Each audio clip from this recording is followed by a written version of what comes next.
Shalom, bienvenidos a Vía Haftaj Israel, una frase hebrea que significa amarás a Israel. Esperamos que se queden con nosotros durante los próximos 30 minutos, ya que nuestro maestro, el Dr. Baruch, nos compartirá una enseñanza expositiva de la Biblia. El Dr. Baruch es profesor titular del Instituto Zera Abraham con sede en Israel. Aunque todos los cursos del instituto se imparten en hebreo, el Dr. Baruch se complace en compartir este video semanal en inglés con doblaje al español. Para más información, por favor, visítenos en amarasaisrael.org. Aquí está Baruch y la lección de hoy.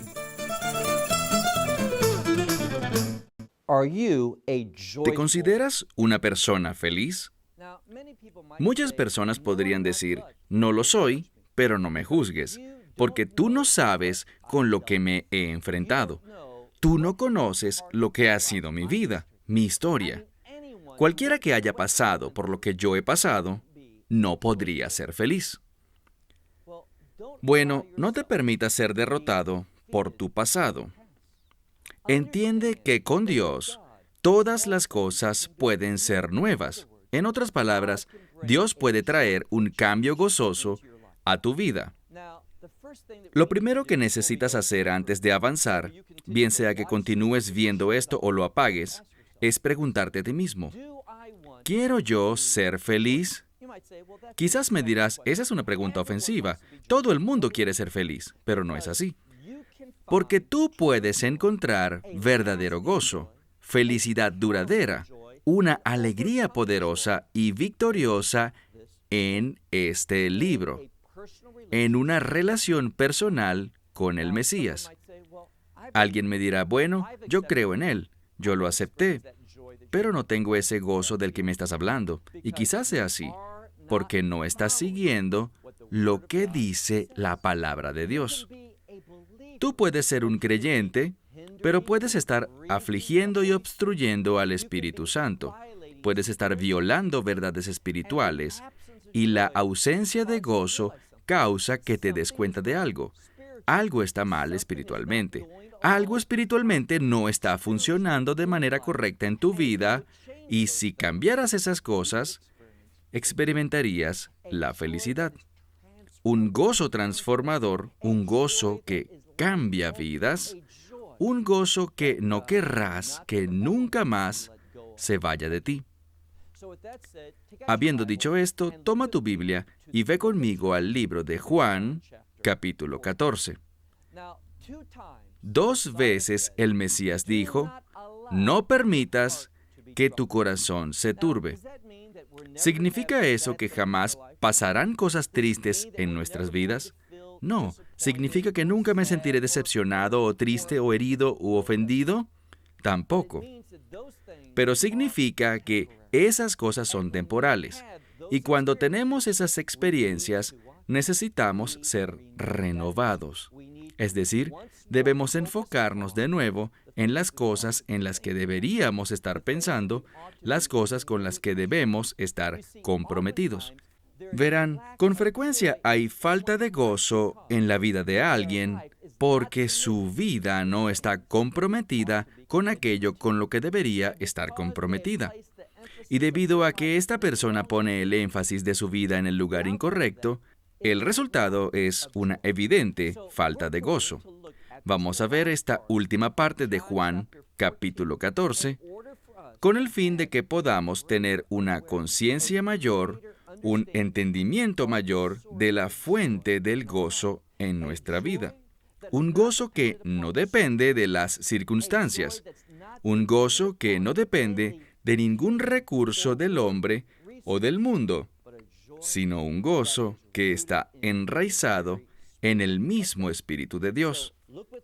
Vean conmigo el Evangelio de Juan, capítulo 14, y empezaremos con el versículo 28. Yeshua hablando dice, ustedes han oído que les he dicho que me iré y volveré a ustedes, y eso es lo que Él hará.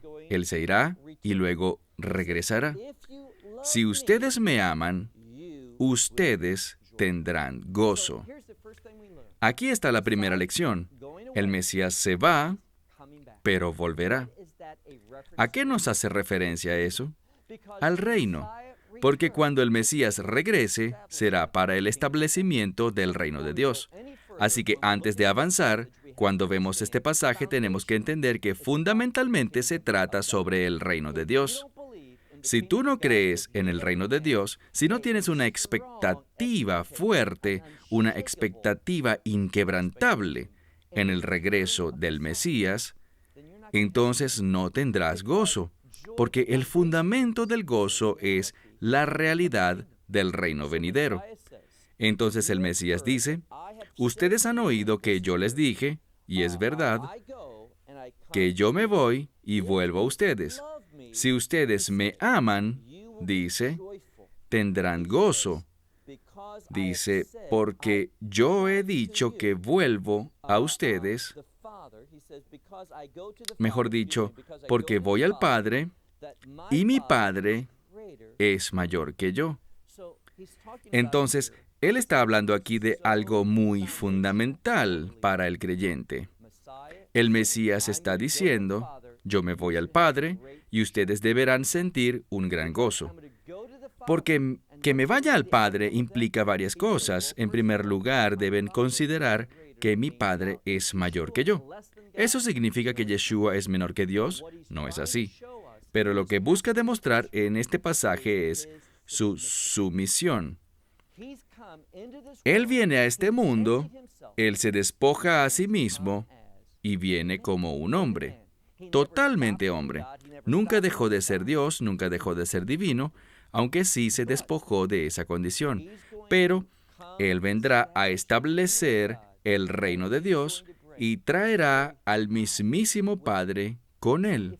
Si conocen el libro de Apocalipsis, recordarán algo. Existe un trono en el libro de Apocalipsis, el trono de Dios, que es muy importante. Y lo que vemos al principio del libro del Apocalipsis es al Mesías enfrente del trono. Luego lo vemos al lado del trono.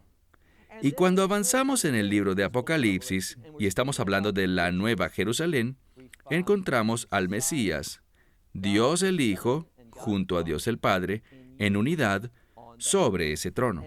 ¿Y dónde está ese trono? Bueno, dice, mirad, el tabernáculo de Dios, es decir, el trono de Dios, está con los hombres. Entonces, este es el gozo. Lo que ocurre en este mundo es temporal. Vendrá un tiempo cuando Dios habitará íntimamente y personalmente con su pueblo. Y eso es lo que el Mesías quiere que tengamos presente cuando vivimos nuestra vida, tomando las decisiones que debemos tomar, pero que solo tomaremos apropiadamente si recordamos estas cosas. Entonces dice en este pasaje de la Escritura, si me aman, en la mitad del verso 28, si me aman, tendrán gozo, porque he dicho que voy al Padre, y porque mi Padre es mayor que yo. Versículo 30. Ahora les digo, antes de que suceda, para que cuando ocurra, ustedes crean. Lo que está haciendo aquí es unir dos cosas. Él les dice, estoy con ustedes en este momento, pero me iré. Ustedes serán testigos de mi ascenso a los cielos, y así fue. Como les estoy diciendo esto por adelantado, ustedes podrán estar seguros de que mis palabras son ciertas, y del mismo modo como les dije que voy al Padre, ustedes podrán tener esa expectativa inquebrantable de que yo volveré. Y cuando vuelva, el reino de Dios será establecido. Él dijo todo esto, ¿con qué fin? Dice aquí, para que ustedes puedan creer. No subestimen el poder de una fe verdadera. ¿Fe en qué? En la realidad del reino. Escuchamos con mucha frecuencia hoy, si creen estas cosas, van a desatar la prosperidad. Si creen estas cosas, van a desatar todo aquello. No.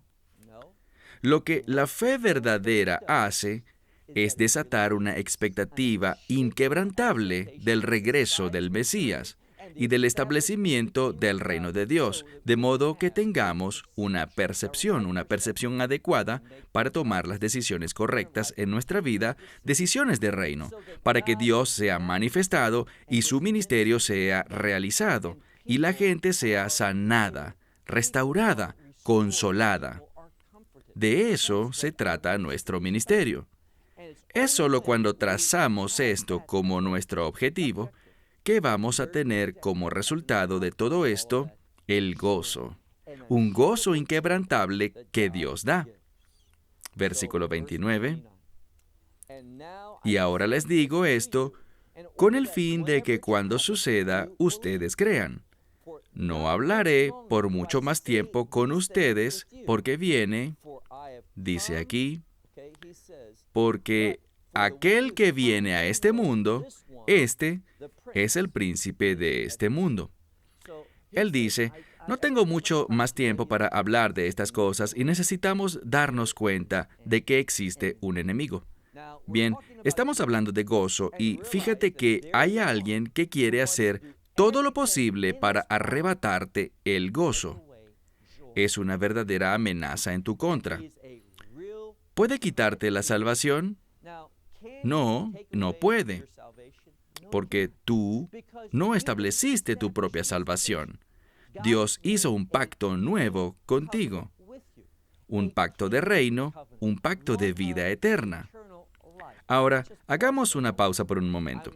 Quiero atraer tu atención porque es tan vital que entendamos la seguridad que tenemos de nuestra salvación que no tenemos que dudar. Nosotros sabemos, por la gracia de Dios, por la supremacía de la obra del Mesías, estamos seguros de ser parte del reino de Dios. Estuve escuchando a una persona y él niega esa vida eterna. Bueno, realmente no es que niega la vida eterna, sino que piensa que uno puede perderla. Pero el problema es este: si tú puedes perder la vida eterna, entonces no era eterna. Era menos que eterna. Y todo está basado en una creencia según la cual tuvimos algo que hacer para lograr nuestra salvación, pero no es así. Es un acto de la gracia de Dios que Él nos otorgó su presencia eterna. Luego de haberla recibido, nosotros podemos obstruir su poder, pero el Espíritu Santo, Él nunca nos dejará ni nos abandonará. Dice antes, en este capítulo 14, que Él estará contigo para siempre. Usa la palabra meno, que Él permanecerá contigo por siempre. ¿Por qué esto es importante? Bueno, estuve escuchando un mensaje y esta persona estaba enseñando sobre Judas Iscariote. Ya hemos hablado en varias lecciones de modo significativo sobre este hombre que traicionó al Mesías. Bueno, esta persona estaba enseñando que debido a la traición de Judas contra el Mesías, uno puede perder la salvación. Bien, esto es problemático porque la salvación, si vemos a Pablo, él dice que la persona es salva si cree en su corazón y confiesa con su boca. No solo que Yeshua es Señor, sino que ha resucitado de entre los muertos. Verán, cuando alguien no está entrenado teológicamente, no entenderá los temas ni entenderán los pasajes clave de las Escrituras. Cuando tomas una clase de teología sistemática, vas a llegar a este versículo al estudiar la llamada doctrina de la salvación. Y lo que aprendemos en esta doctrina de la salvación, ¿por qué Pablo dijo lo que dijo sobre confesar con la boca y creer con el corazón que Yeshua ha resucitado de entre los muertos? Es que la única forma como uno puede ser salvo es si cree en la resurrección. Les pregunto algo. ¿Llegó Judas a creer en la resurrección? Al momento de la crucifixión del Mesías, ¿alguno de los discípulos creía acaso en la resurrección? No, no era así. Fue solamente después de la resurrección, después de que Yeshua apareció, y ya Judas estaba muerto. Judas nunca fue salvo. El hecho de que Yeshua lo escogiera para ser un discípulo no significa que Él lo escogió para el reino, que Él lo había salvado y redimido. verán, nadie fue salvo ni redimido hasta después de que el Mesías muriera, derramara su sangre, tomara esa ofrenda, para luego, como leeremos después en el libro de Juan, ascender a los cielos y concretar ese pago, volviendo a la tierra donde fue visto por muchos de sus discípulos, hombres y mujeres. Pero el punto es este. Es imposible usar a Judas como ejemplo de uno que fue salvo y perdió su salvación, porque ni Judas ni ninguno de los discípulos habían creído aún en la resurrección de Yeshua. Debemos entender lo que la Escritura dice. ¿Por qué les digo esto? Muy simple. Sigamos leyendo. El Mesías hablando aquí, en el verso 30, dice, «No hablaré por mucho más tiempo con ustedes, porque uno de este mundo viene». ¿Quién es ese? El príncipe de este mundo. «Y en mí, este no tiene nada». Es decir, él no tiene ninguna autoridad, ningún poder sobre mí, en mí, relacionado conmigo de ningún modo. Pero aquí está el problema. Él puede tener poder sobre ti. Él puede tener autoridad sobre ti. Y la única forma como puedes tener victoria sobre este príncipe de este mundo es por medio del Mesías, porque el Mesías es mayor que él.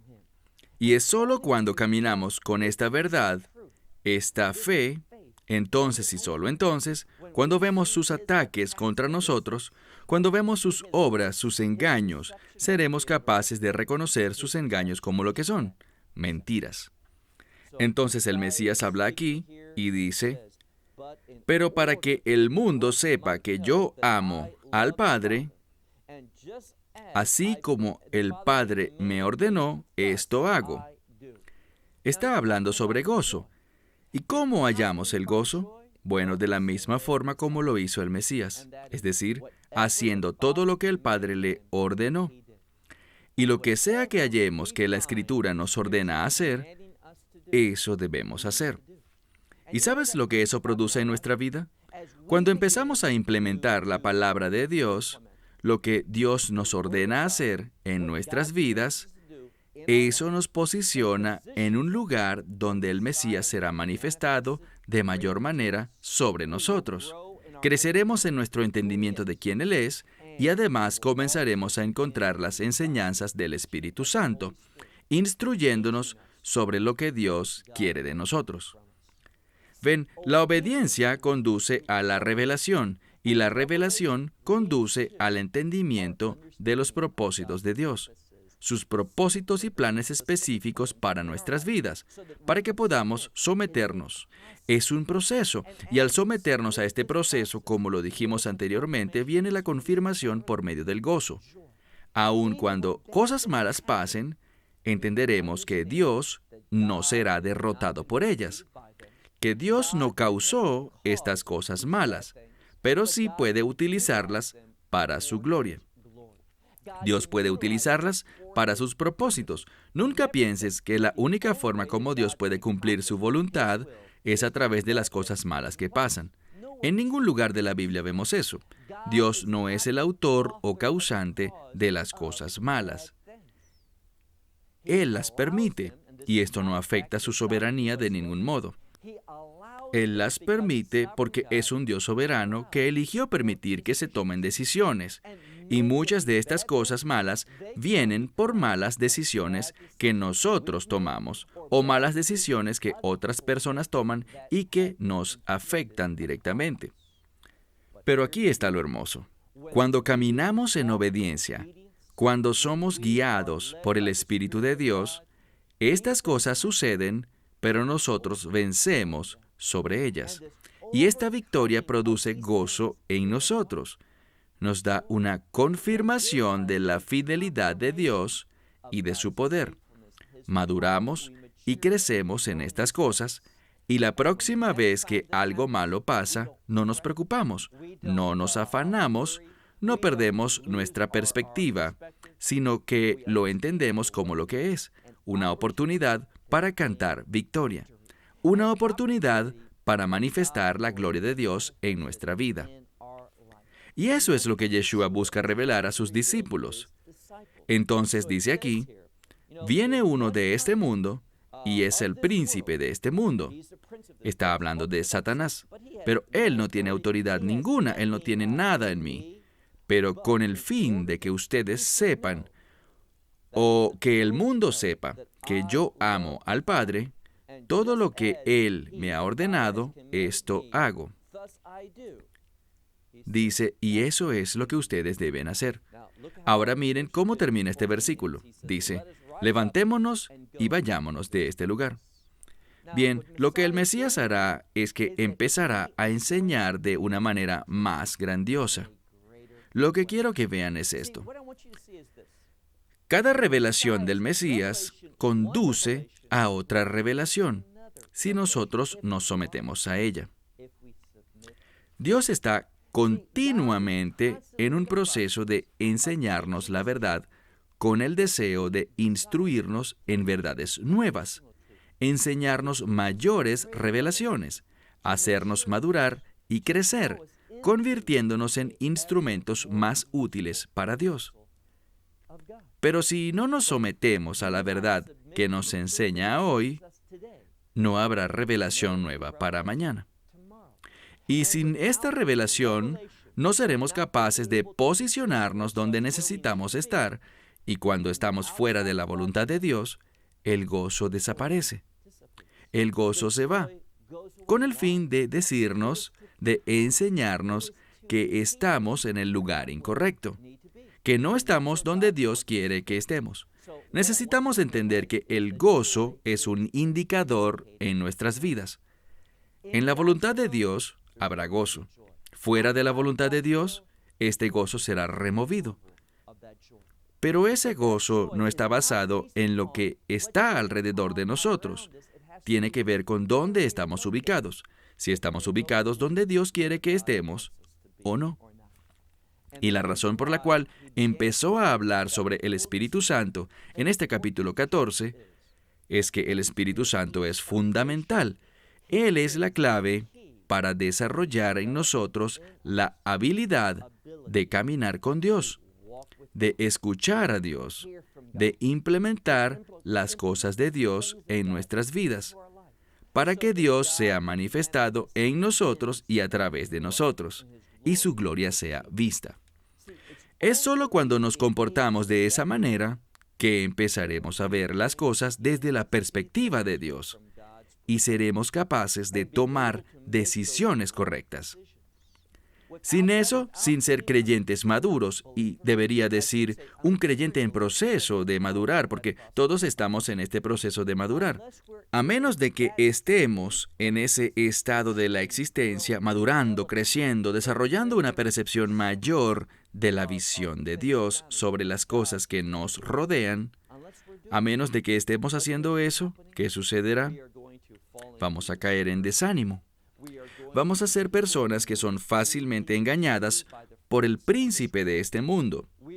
Vamos a ser removidos del propósito de Dios y nos encontraremos viviendo una vida contraria a los planes de Dios. Por eso es que hoy hay una ausencia de poder, y sobre todo una ausencia de poder de Dios entre el pueblo de Dios, porque hemos creído una falsa enseñanza.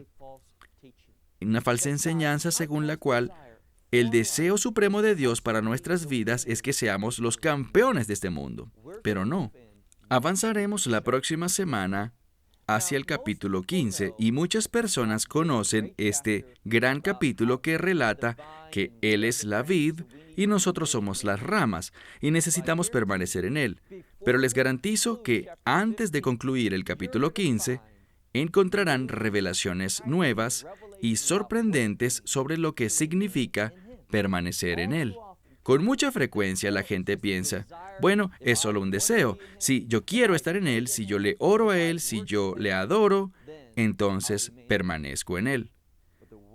Pero la palabra de Dios será mucho más descriptiva que eso, mucho más enfocada en cómo permanecer en Él. Y también nos va a enseñar cómo los que permanecemos en Él vemos al Espíritu operar en nuestras vidas. Verán, quizás no se han dado cuenta, y no tiene importancia si has sido creyente por 5 años, 20 años o 50 años. Aún hay mucho trabajo que Dios quiere hacer en ti para prepararte para ser un instrumento valioso para Él. Y es solo cuando ponemos en práctica los principios y la metodología que Dios revela concerniente a la vida del creyente, solo entonces vamos a ver el ministerio del Espíritu Santo en nuestras vidas, moviéndose para remover esas cosas que deben ser quitadas y colocar en nuestras vidas esas cosas que desesperadamente necesitamos. Solo entonces seremos capaces de ser posicionados y equipados donde podamos cumplir nuestro ministerio. Pero si seguimos creyendo este engaño de que Dios quiere que seamos ganadores en este mundo, en el sentido de que se supone que seamos más exitosos que el mundo, no, tenemos un deseo totalmente diferente, una definición totalmente distinta de victoria, una definición totalmente distinta de éxito. Es solo cuando tenemos este nuevo cambio de paradigma y entendimiento sobre la razón de nuestra salvación, el verdadero porqué de nuestro llamado, entonces y solo entonces la oscuridad será removida y tendremos luz, la luz necesaria para poder perseguir y caminar en torno a una vida de intimidad con Dios, equipados con el poder de Dios para que su obra, su objetivo, su ministerio se cumplan. Desafortunadamente, del mismo modo que los discípulos por mucho tiempo no comprendieron esto, no lo asimilaron, como lo vemos de hecho en muchas ocasiones en el Evangelio de Juan, ellos estaban confundidos por lo que él decía. Hoy, cuando escuchamos lo que enseña la palabra, si andamos creyendo esos engaños, también nos confundiremos al leer la Biblia. La palabra no conectará con nuestro espíritu y vamos a rechazar esto porque hemos creído una falsa presentación de algo cuyo verdadero enfoque no es material, sino espiritual. Bueno, déjame despedirme con esto. Dios desea traer cambios a tu vida. ¿Estás orando para que Él te revele el tipo de cambio que quiere producir? ¿O eres terco y obstinado diciéndole a Dios los cambios que tú quieres? Es algo terrible entrar en discusión con Dios, porque tú nunca ganarás. Hasta la próxima semana, cuando empezaremos el capítulo 15, y que Dios los bendiga ricamente. Esperamos que te hayas beneficiado del mensaje de hoy y lo compartas con otros. Por favor, haz planes para unirte a nosotros cada semana en este momento y en este canal para otra transmisión de amarazaisrael.org. Nuevamente, para obtener más información sobre nosotros, visita nuestra web amarazaisrael.org, donde encontrarás muchas otras conferencias de Baruch en formato de video. Hasta la próxima semana. Que el Señor te bendiga en Yeshua HaMashiach, Jesús el Mesías, mientras caminas con Él. Shalom desde Israel.